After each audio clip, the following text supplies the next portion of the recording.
Good morning, everyone. Welcome to Sports Shorts Daily. Ronnie Rance alongside Tommy Chrysan. Sports Shorts Daily coming to you. TK is from Court Street Cafe in downtown Port Allen, right across the Mississippi River Bridge from downtown Baton Rouge. I'm in an undisclosed location presented by the Louisiana Sports Hall of Fame. And, of course, our title sponsor is out for everything Sports Shorts is LaBerge Casino. Stop by LaBerge Casino this week. You can place your bets. There is no better place. This is what sports books are all about, March Madness. You go there, you play hooky from work, you post up inside the sports book at LaBerge, eat, drink, and be merry. You got the windows right there, you got the blackjack tables, and you can watch basketball all week long. Going to be awesome. Today on Sports Shorts, we've got LSU baseball to talk about.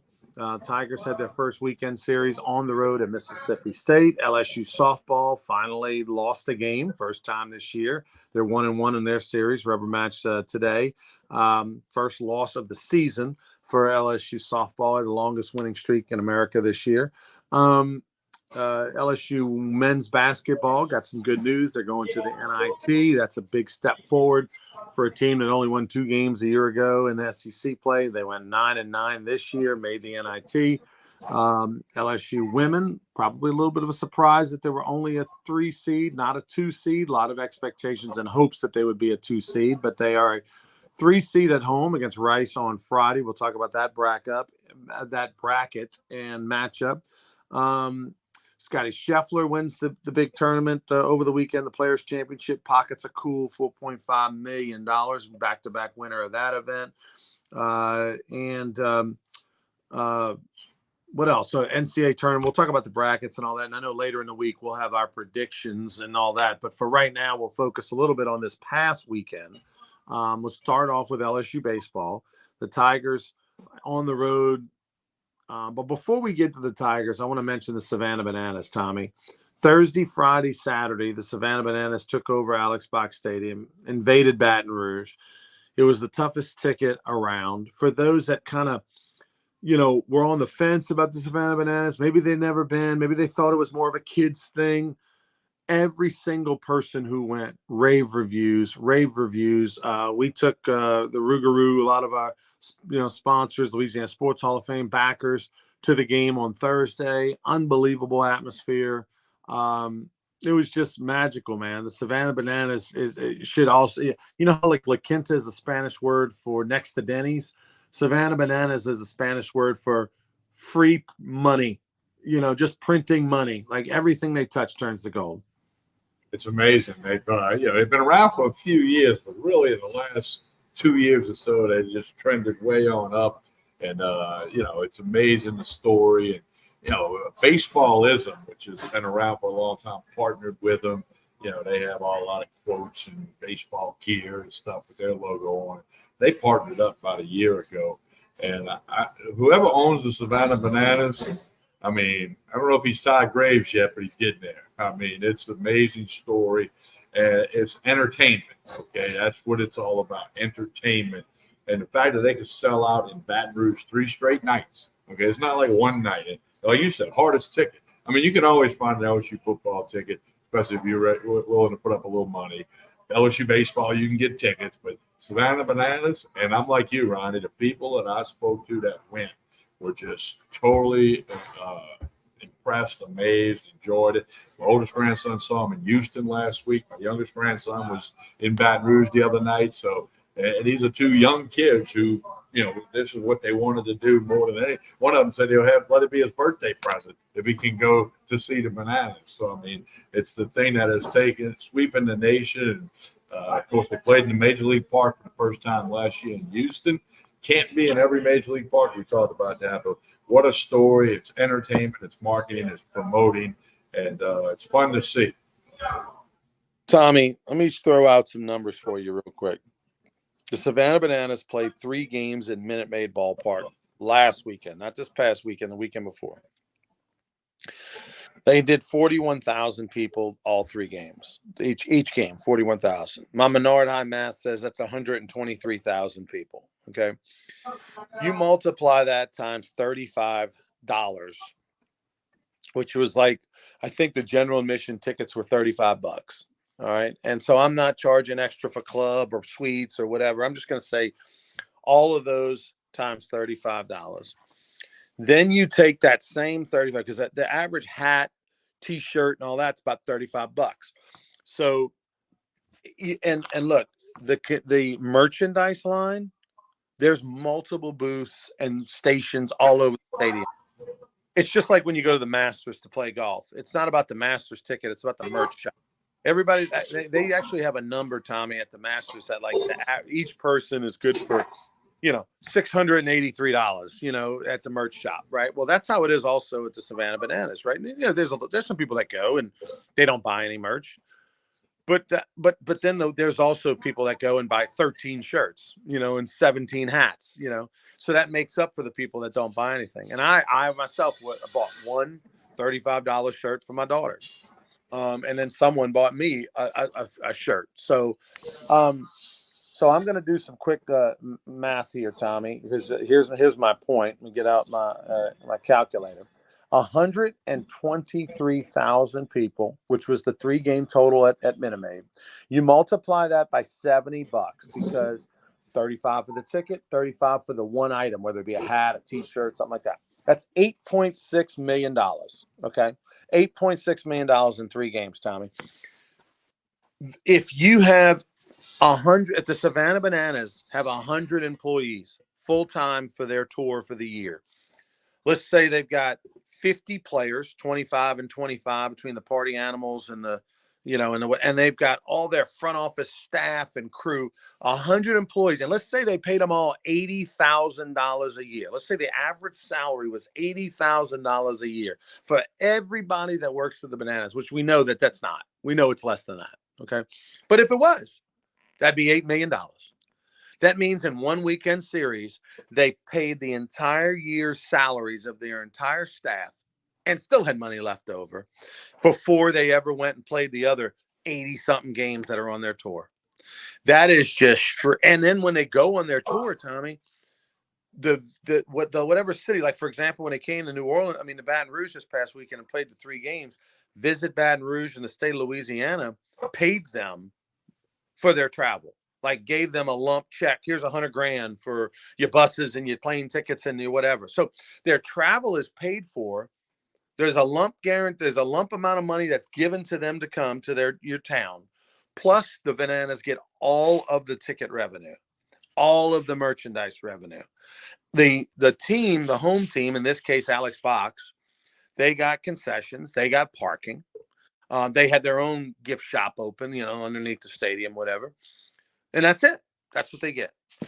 So, and it's a lot, but that's what they get.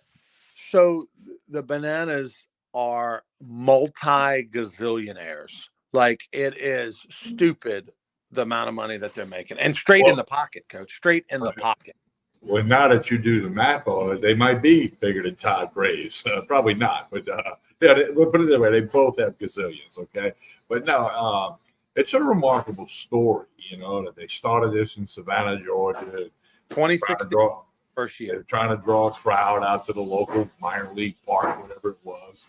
And I think I read there was a former Southern baseball player that's either part of the Bananas or the Party Animals. He's from Mandeville. He plays for the Party Animals. He played at Southern in 2022 as a catcher, and he's the average salary I've kind of read is this, they start them out at around $40,000-$50,000 for the year. The players, and of course you got some players that make $80,000-$90,000. But a lot of these players, the ones that make the most amount of money, the ones that have been around a few years that have a brand. Some of these people have, 500,000 million followers on social media. So they're making gazillions off of social. Do they pay like a Roger Clemens to come throw? No. Not that I'm aware. Kim Mulkey, who got thrown out of the game in Baton Rouge the other night. Yeah.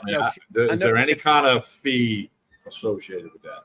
I don't think so. I don't know for a fact. I know Kramer Robertson told me Saturday I saw him at the Earl of Palooza concert and all after the parade. He told me, hey, my mom's going to be throwing out the first pitch tonight, and she's going to get into an argument with the umpire and all that little skit. I don't think so. But, hey, did Rocket get $1,000 or something? I don't know. Maybe. maybe. But Gotta get him a shirt and a hat. I think if you're in like the town and and you're just happen to be there, would you come do it? We'll give all your family tickets and da da da da. Now if they fly you somewhere and it's different, you do. But I think if it's like when they go to the town, they try to find. I mean, Ben McDonald told me they asked him months ago, and he said no. He said I hadn't pitched in 10 years. I don't want to throw an inning, And so, well, that would tell me they're not paying. Yeah, right. I wouldn't think they are. Or they wouldn't. I mean, I'm not trying to be mean to Ben, but if they'd offered Ben $20,000, he'd have got loose and got the arm in shape. But if they just said, hey, Ben, look, we'll give you a hat and a shirt, he's like, I don't want to get hurt. And he hadn't pitched in forever. So they did have, they broke out the booking umpire, Brandon Castillo, for 7-foot umpire that, you'll see at Rougarou games from time to time. And he's our booking agent, does all of our umpires for the season in the summer. He lives down the road around Crowley, Jennings, somewhere around that way.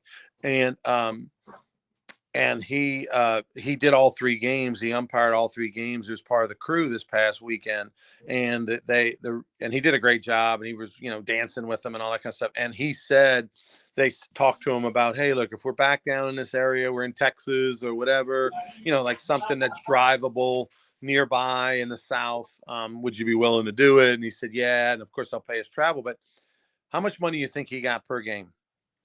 I'm gonna go with $100 a game.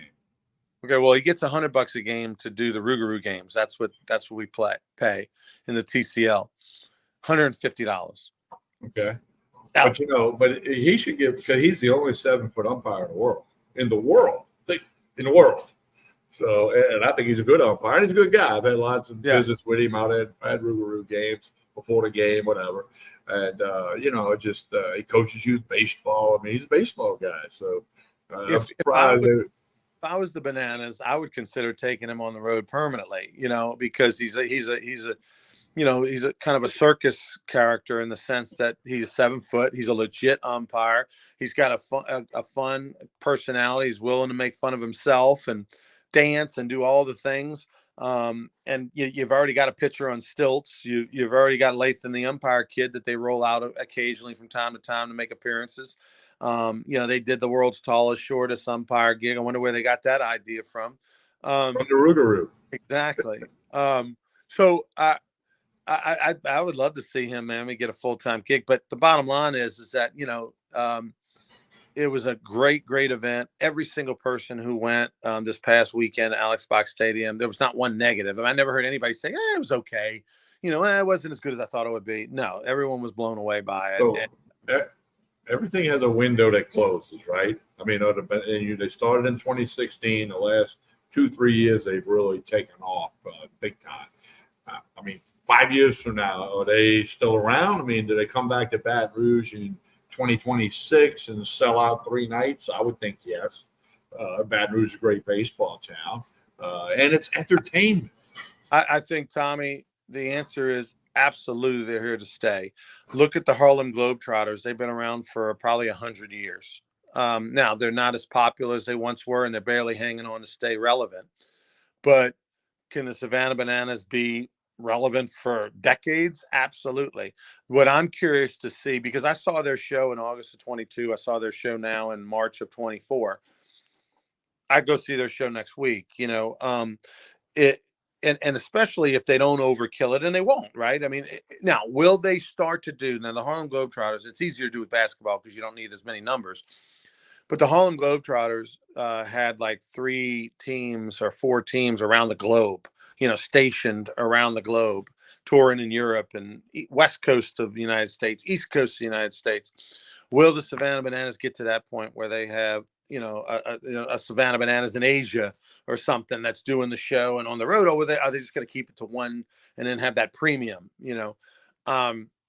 and if they come to Baton Rouge, every other year or something, I mean, that might even be too much, in the sense that like everybody wants them. Like they sell out everywhere. It doesn't matter how big the stadium is. They're now starting to play major league stadiums. They're going to do 7 of those this year. They said 2 years ago they would never do major league stadiums because they didn't know how the show would translate to those bigger venues from a standpoint of it's so interactive and there's so many things they do. Obviously, it translated super well. My guess is that, those little minor league ballparks, those little 5,000, 6,000, 7,000 seat stadiums, which Alex Box isn't too far from, it's only 10, 11, might get left in the cold, Tommy. I mean, if they can go do major league stadiums and they can go, why would they ever go back? I mean, just when the Yankees are on the road, you go in there. When Boston's on the road, you go in there.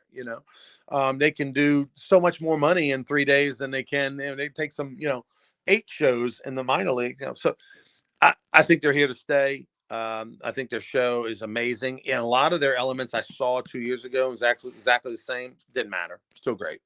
Well, I think I read that about 140,000 people, including me, submitted the email to get into the lottery to win banana tickets. I mean, I submitted it. My daughter submitted it. I mean, a lot of other people I know did, and I know and you only got 30-something thousand people that got them, or roughly 30,000 out of 140.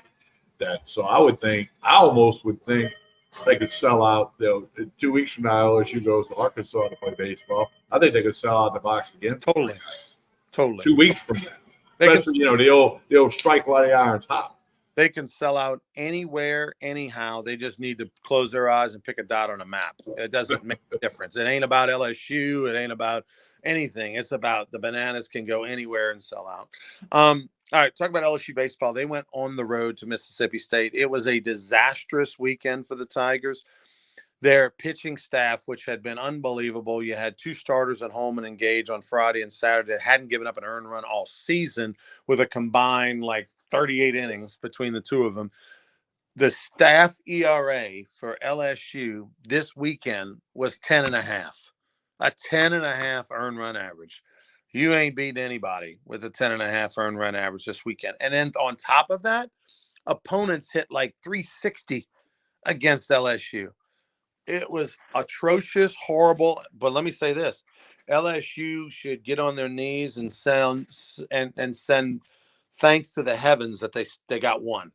I didn't think there was a chance they were going to hang on there in the 8th and 9th. And they got one, and they deserved to get none, but based on the way they played all weekend. But they stole one on Saturday, and they actually should be happy. And then hopefully they can regroup, get back home, shake off the nerves of the first weekend on the road in a tough environment, a lot of new faces, and all blah blah blah, all that stuff. And hopefully this is just one of those weekends you just flush and forget about. Oh, yeah. I mean, it's been pointed out, last year, a month before postseason, they lost 2 out of 3 to Mississippi State in Baton Rouge. Okay. And then, of course, they ended up winning it all. So I don't think it's time to hit the panic button. But certainly with the next 4 series that are coming up, Florida, Arkansas, Vanderbilt, Tennessee, and, Arkansas and Tennessee are on the road. I mean, that's 12 games. You got to find out and figure out a way to win 8 of those 12. And I don't know, with what we saw this weekend, was that a whole lot of guys that never been in an SEC environment before? Maybe Mississippi State, who's been playing good baseball for a couple of weeks after a slow start, is a little better than some people thought. I don't know. Time will tell. But, Jay Johnson, like he said, we missed the ball over the middle of the plate, and they hit it. And we didn't play. The defense was terrible. 6 errors, 2 in each game.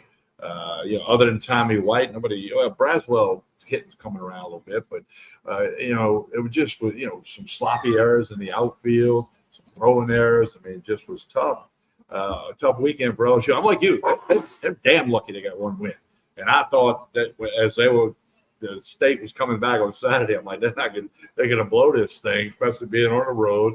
Somehow, Ackenhausen that played a key role in that. So, and White with a couple of nice defensive plays. But hey, I wouldn't say it's time to hit the panic button, but you definitely got to go back to work, as Jay Johnson said. You got a 5-game homestand coming up.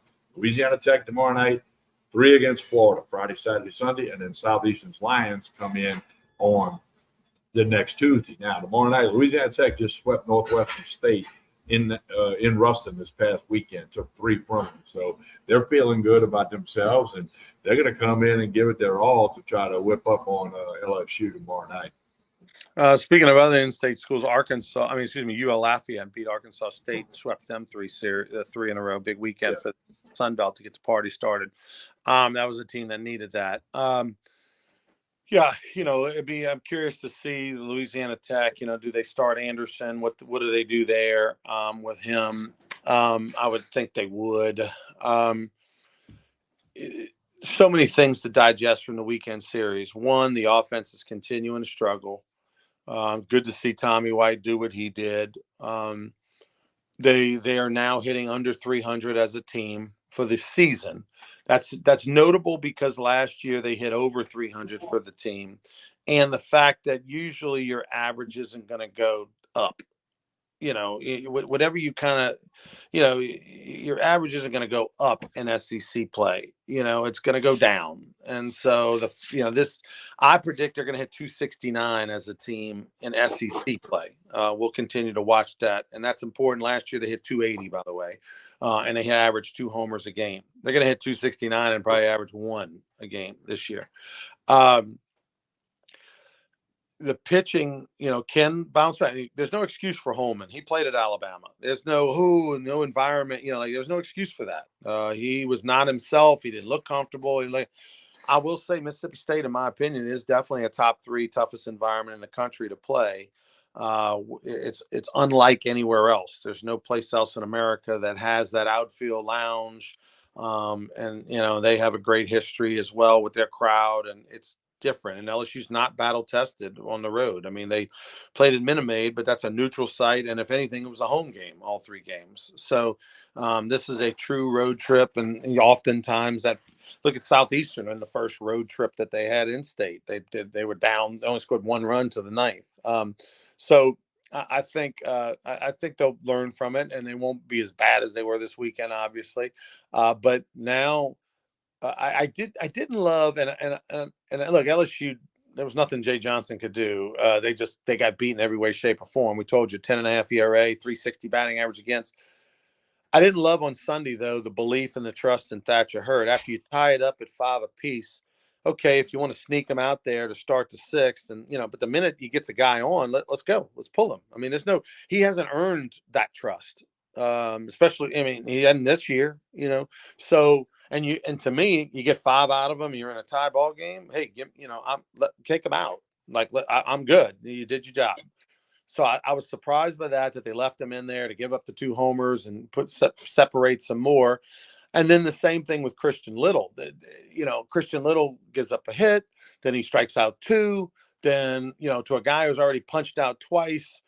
Who the announcers just got finished saying, don't throw him anything good. If you throw him anything off the plate, he's probably going to swing and miss. And then you groove one right down.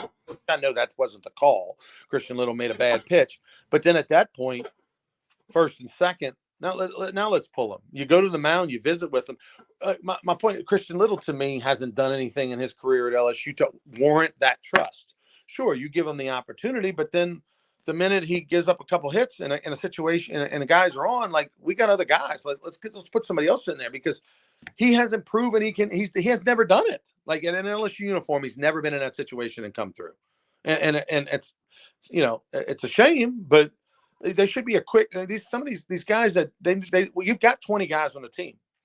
And unfortunately, there's only a handful of them that right now LSU knows what they're getting. Ackenhausen, Guidry for the most part. Obviously Jump and Holman, and Anderson as a Tuesday starter, you knew what you were getting out of him. But I mean, pitching in relief on the road, Mississippi State, he didn't do well. And that's learning. He hadn't done it. He hasn't been in that situation.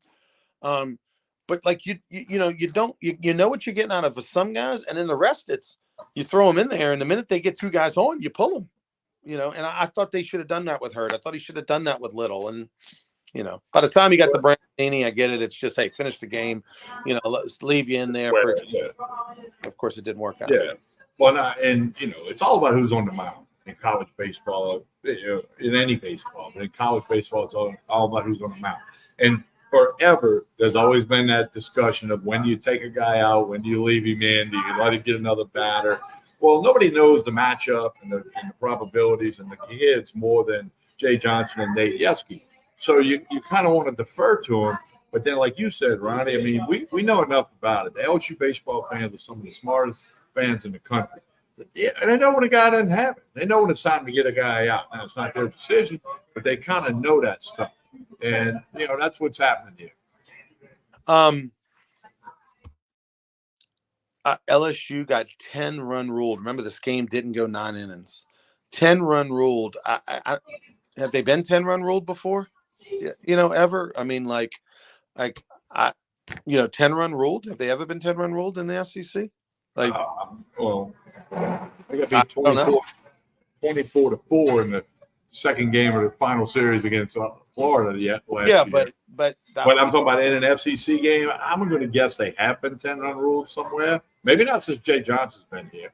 Maybe not in an SEC. I'd have to look that up or call Bill Frank. Yeah, I mean, 10-run rule. Oof, that's embarrassing. All right, we move on. They get back on the diamond tomorrow against Louisiana Tech. I'll be on the call with Lynn Rollins. You can watch it on ESPN Plus.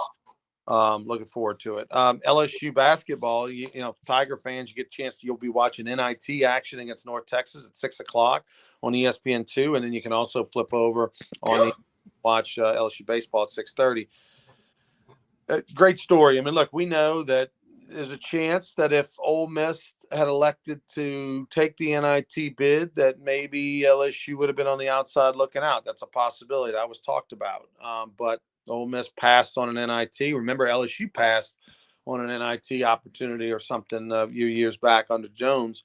But LSU North Texas at 6:00 at home. I'm excited for LSU to get a home game in the postseason, that they make the NIT. They think this is a good jump for the program. Well, it's good for the program. It's good for the team. We had Coach John Brady on Sports Shorts Radio Saturday, and he talked about that. We both said we thought they would get a bid. They did. And he said anytime you can do that, go play more games. It's good for the program. It's good for the players. Even if you play the one and you lose, okay, because you're done. It's single elimination. So, but it's just good for the program. It's good for Matt McMahon, good for the players. And the bonus is it's at home. You can go to the PMAC and see them play. Now, I know baseball's going on at the same time, but still, this is the NIT. NIT doesn't quite have the glitter it once had decades ago, but it's still a chance for a program to keep playing basketball. A lot of conversation, like Ole Miss turned down St. John's with Rick Pitino turned down the NIT, and some people saying, you really shouldn't turn that stuff down because it's good for the players and the program. But with NIL and portal, I mean, it's a different world, and I guess those teams have their reasons for doing it. But the LSU men will play. The LSU ladies become a 3 seed. A lot of people, including you and I, thought they'd be a 2 seed. They're a 3 seed, but they're in Baton Rouge Friday, Sunday, because the SEC championship gymnastics meet is Saturday in New Orleans. So LSU had asked for the Friday, Sunday thing because of that.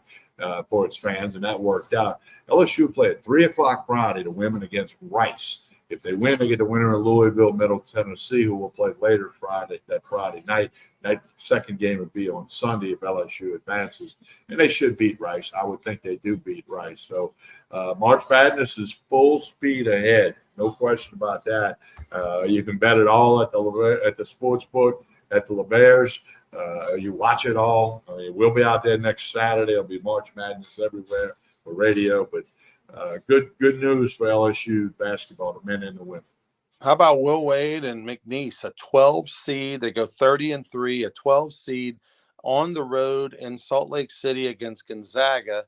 They like the matchup. They think they like the seeding.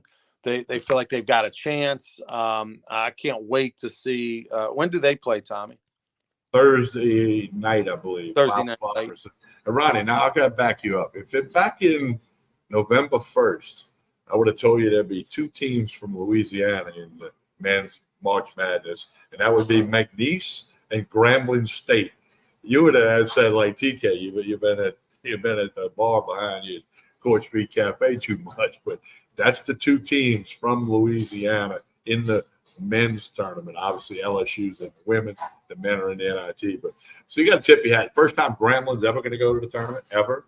They win the SWAC tournament to punch their ticket. So that's good for them and for the SWAC. And then McNeese, that's going to be, and that's that 12-5 matchup. Every year it seems like 2 or 3 times the 12 beats the 5. I'm pulling for Will Wade and McNeese. On that topic, Ronnie, I told you this last week. You got a lot of college coaching jobs opening up. Okay, and Ohio State already filled theirs.